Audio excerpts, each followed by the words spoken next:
Hello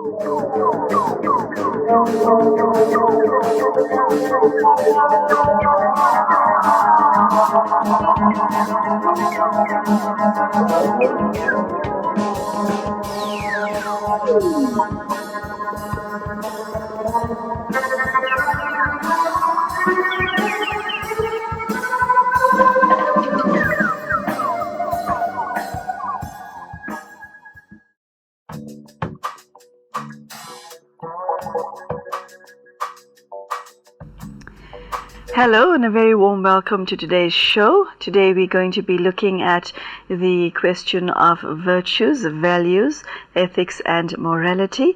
My name is Mangela Pillay and I have in the studio with me today Sister Denise, who has been practicing Rajyoga Meditation for over 40 years. The subject that we are taking up today is non-conventional value system. The method of inquiry that we're going to be using is called the Socratic method, and that is a manner of putting questions to someone or group of individuals in order to elicit a truth that is understandable by all rational human beings. The purpose of today's show is to look at conventional values, to look at the way human beings think and function, and also to question the way people are and whether it works for us in today's world. Sister Denise, very warm welcome to today's show. Thank you. Could you tell us why this subject is of interest to you and how is it relevant to the times in which we find ourselves? Well, we have the two. We have conventional value systems, and then what I'm interested in is the non-conventional value systems. So conventional value systems are the ones that we all grew up with, that everyone is familiar with, and they're based on the idea of the fundamental paradigm of materialism, which means that everyone is either a man or a woman. So conventional value systems, they have one set of values for males and a slightly different set of values that apply to females, which means that there's a fundamental inequity factored into the value system, so that when people are interested in equal pay for equal work, it is a problem because the value system mitigates against it. There are other areas of law, areas of different kind of rights, children, conjugal rights, all these type of things. It's different if you're a man or if you're a woman. Whereas non-conventional values would be values based on spirituality, which means that we are not either men or women. The bodies are, but the self who inhabits the body is a genderless person. And because of that, there is no foundation for making a differentiation based on gender in terms of values. That means that everybody is actually treated equally in terms of rights, in terms of responsibilities. Of course, there are differences in the roles, but there are areas of fundamental rights and also areas where you're looking at the actual value of a person. Whether you're in a male body or a female body, you are valuable because you are a person. And there are some cultures which honor that, but most cultures really make a big difference, which means that it's actually not possible to carry the idea of spiritual values very far because it gets blocked by the materialist paradigm. So non-conventional values also means that a person will think about themselves differently. They will not think, well, I'm a woman, therefore I'm of lower value, or I'm a man, therefore I'm of higher value. You see, that syllogism couldn't work. I'm a human being, and therefore I have value. that goes across the board.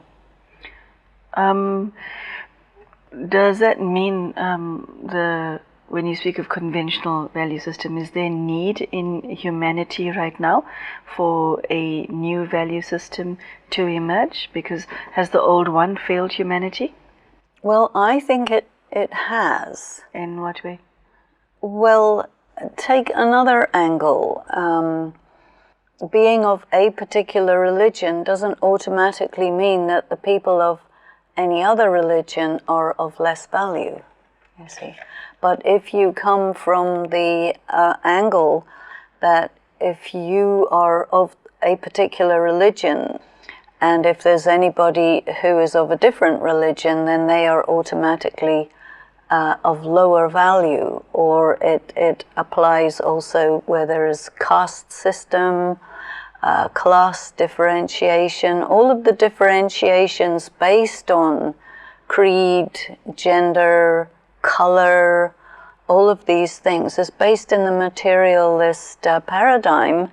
And what spirituality says is that those differentiations are based on falsehood, because it's not true that the body color changes your value.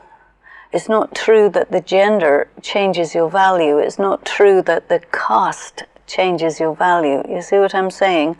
Your value is associated with your being, the soul. Now, you bring in the idea of karma. Every soul takes birth in better or less good circumstances, which reflects their karma. Those external material considerations don't really reflect a variation in value. What changes the value of a person is the quality of their action. So that, if a person is doing less good action, anyway, the laws of karma are going to come in and cause that person to have to pay in some way, and so the quality of their life will be reduced by that.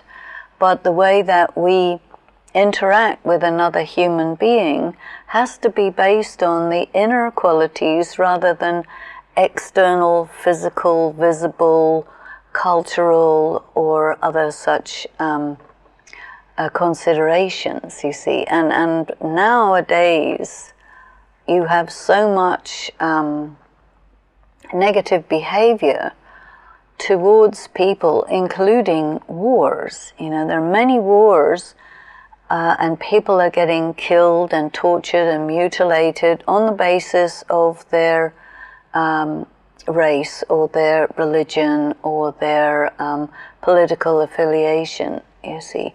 Now, everybody has a right to whatever those things are. It doesn't make you suitable to be damaged by somebody else who judges you to be unfit or you should be killed because of this or that. No.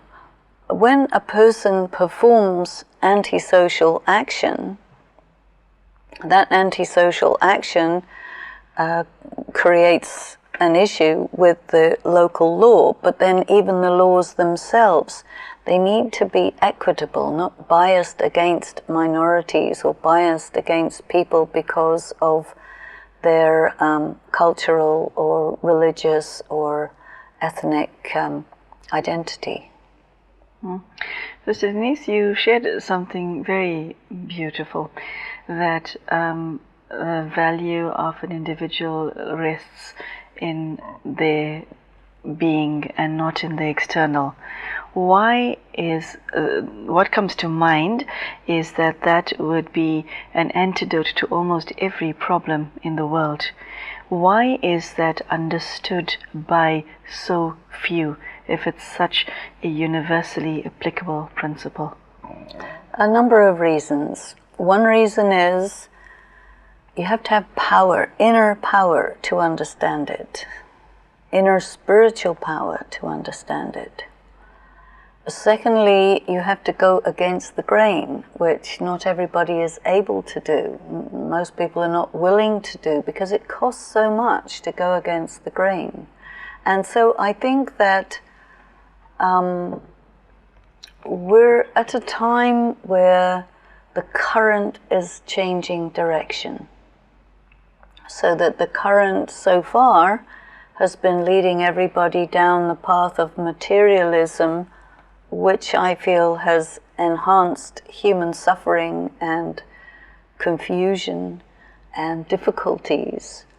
And now it seems to be turning, going the other way, towards the direction of spirituality. But I think there have to be something rather like what is called imaginal cells. Do you know about imaginal cells? No. When a caterpillar spins a cocoon and sits in the cocoon, and then all of a sudden something happens. So what the biologists have found is that just before the butterfly has to happen, there are these little imaginal cells that create that image of the butterfly, and they cause it to happen very, very quickly. So I feel that this is quite a suitable analogy, that those of us who do naturally go against the conventional current and who have a substantial foundation of goodness for doing that, they in a way are acting like imaginal cells for a transformation that I feel is taking place in humanity, and it doesn't need very many to make that change. But the ones who do make that change, they have to be very clear, very strong, and their vision of where things are going is so clear in their minds that they just go, and that everyone else is drawn to that, in spite of reactions and resistance. You know, the current of materialism, extremism, and so on has reached a maximum, and the imaginal cell people are, you know, shifting it and making it go in the other direction. And I think it doesn't take many people to do this. They just have to be very clear, very strong in their sense of who they are, and that their vision of where to go is also very clear. So Denise, you use the expression materialistic paradigm often. What is your working definition of that?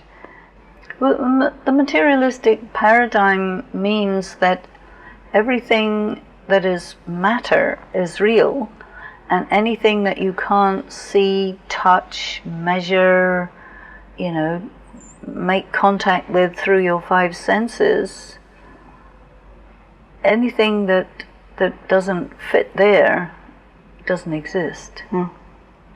Whereas the paradigm of spirituality says that there is matter, no doubt, and there is another dimension, which is the dimension of the spirit, which you cannot neglect, because the actual person who is performing action in the material world is a spiritual being, and there are laws of spirituality that govern everyone who's conscious, and the way in which they interact with each other, with matter, and also with the divine supreme being. And if you say that that dimension doesn't exist, then the kind of actions you do will lead you to something of a disaster, because you're just not taking into consideration very important energies, powers, and realities. You mentioned earlier that where people consider themselves to be male or female and are judged on all the things that the standards by which human beings judge others, and then taking it further to seeing the person from inside rather than external. I get the sense, as you were speaking, that the way humanity judges each other and categorizes people has caused them quite a bit of damage. Can we come back from that damage? Because it causes it has hurt a lot of what you said, that has been true for so many people for such a long time, has caused so much of pain. And how does one come back from that? How does one recover from that to embrace what you just said? Well, partly it's study. And you will study these ideas, you will study the concepts of spirituality when you find that the materialist concept or paradigm just doesn't work for you. It will trigger some sort of a search for something to replace it, because once something doesn't work for you, you need something that does work, and you will not stop until you find it. So then a lot of people are in search.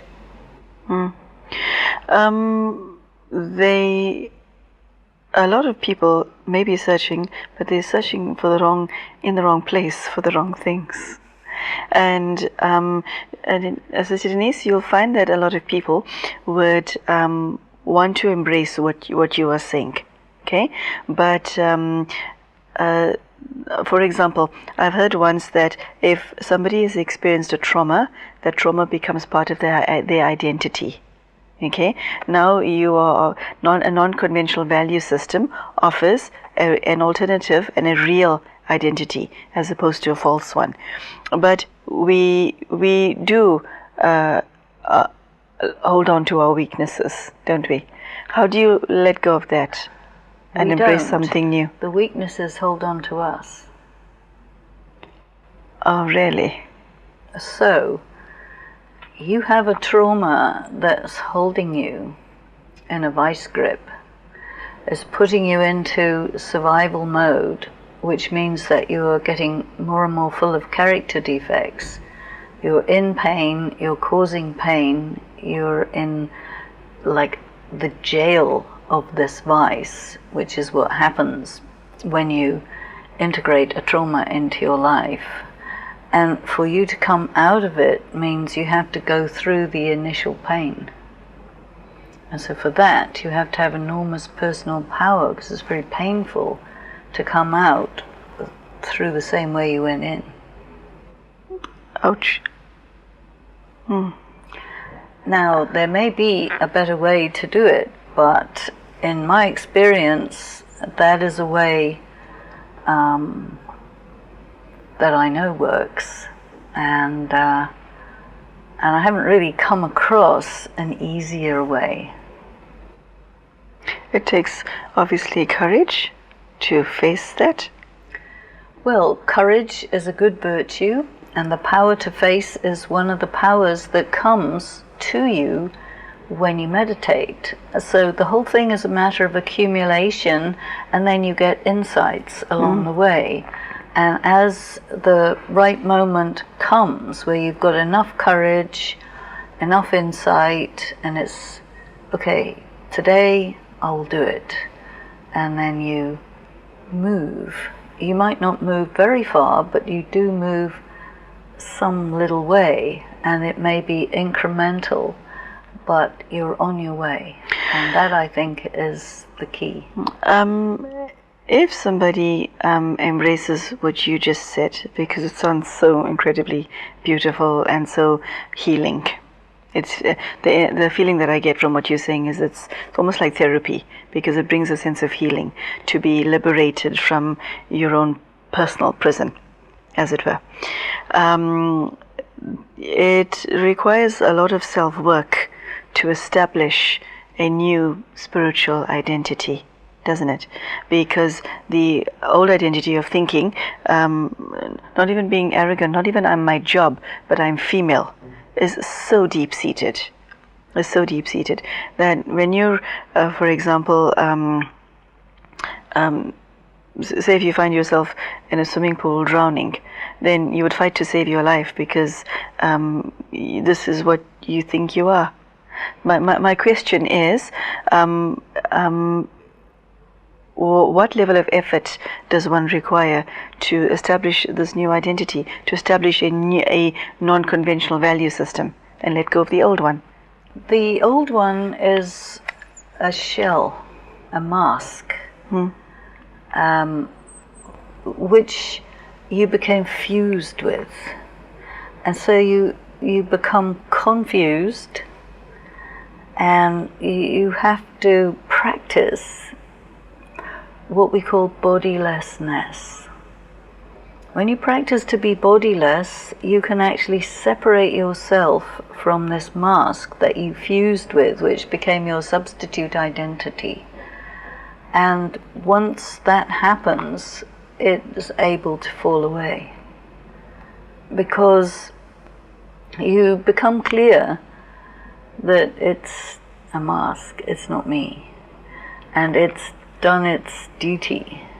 Almost like when a house is getting built, there's scaffolding to, enable the different workers to work on the different parts of the house, but then when it's ready, then you take down the scaffolding. So in the same way, you are on the inside recreating your original being. The scaffolding that is there, that's necessary while you're building the inner beautiful home, the identity, that scaffolding, after a while, it has to be taken down because it's no longer relevant and it's ugly, you see. So a friend of mine was working on themselves in this, and what she said is she experienced disgust with that false identity, and that disgust was a very important trigger mechanism to drop the false mask, because it was disgusting. So it was that her motivation. And also, she said, you cannot, fault anyone else for putting you in that spot. You put yourself in that spot. And when you're disgusted with your own self for doing what is not good for you, that can make you stop doing it. This obviously requires a lot of internal work. What about your life on the outside? And by that I mean, if you're doing all of this internal work of re-establishing your identity and embracing non-conventional values, what happens to your relationships with other people, your relationship with your body, your responsibilities? Because you're going through some massive shift, and your life outside can't possibly stay the same? No, it does shift.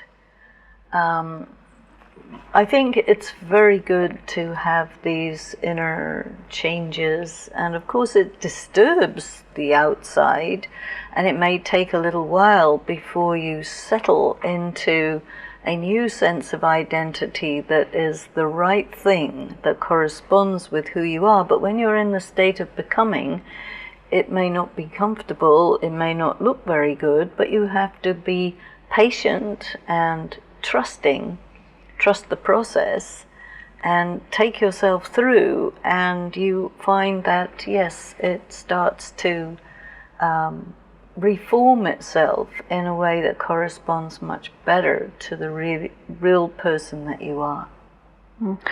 Sister Denise, one would find that when you're changing internally, embracing non-conventional values internally, then on the outside there can be certain behavioral patterns that are difficult to change. For example, if one has an addiction to something or someone, and then now on listening to your inspiring talk, somebody now decides to re-look at themselves, the soul, and yet there's a conflict of behavior outside. How does one... It wouldn't work like that. How would it work? If you have an addiction, that addiction is going to take you to a very uncomfortable point in your life, which will be the trigger for the change. So you won't figure out that you've got an addiction after you've been changing. The addiction and the way that it fails you so completely is the trigger to really relook at your life. So in that sense, it works the other way around. It's now become very common to hear of people in your immediate space who have a whole number of mental afflictions that was unheard of 20 years ago. Like, I know a lot of people who are bipolar. I know a lot of adults who have ADHD, adults, not children. These are actual medical problems of the mental kind. How does one embrace what you said if faced with that level of challenge? I think that we have to look at also the fact that in earlier times there was a very extreme prejudice against anyone with mental illness. So anybody who has some discomfort internally in their mind, they will hide it. They will do everything to hide it because they will not want to be classified as somebody who's mentally ill, because that's worse than being criminal. So now it's the prejudice against mental illness has shifted, and it's now just part of the continuum of ailments. And you can go for therapy, it's quite acceptable, and then you learn things and you maybe take medication and so on and so forth to alleviate that difficulty. But to recover with or without drugs, psychotropic drugs, from a mental illness is a big journey and a lot of work, and in a way you need to be very strong to do that. So meditation can be helpful, but on the other hand, depending on the nature of the problem, meditation can even make it worse because you become too disconnected from the reality. So because meditation does take you to a detached state, but if you're already disconnected, then meditation is not a useful thing to do. You have to get connected and then detach. So I'm sorry, connected to what and detached from what? Connected to the material world and all the responsibilities and realities of the material world, and then to become detached but not dissociated. You see, a lot of people, they think dissociation and detachment is the same thing, but not at all. Denise, the paradox that I'm picking up is you saying that in order to do this you need to be very strong, in order to do this you're very strong. What if your primary weakness is the fact that you're a weak person? And so how do you do this then? Anyway, everyone is running on empty, spiritually depleted. But you may have a capacity that is greater than someone else's. So once you start filling through meditation, maybe you just keep filling, and you find that your capacity to fill is very large. And that indicates that you are a very strong person. But when you're empty, spiritually empty, you may not even realize it until you start to fill. There are people who fill but only to a limited amount, and so they only go to that far, and everyone is different, you know. Okay. Well, Sister Denise, I think that brings us to the end of today's show. Non-conventional values, ladies and gentlemen, a very interesting subject and not something that you hear every day. And as you see, Sister Denise has shared with us as to how applicable and necessary it has become to embrace this way of thinking. I hope that what you heard today is something that you can put into your life, and I do hope that it works for you. Sister Denise, thank you very much for an extremely informative half an hour, and we will see all of you again soon. Thank you and goodbye.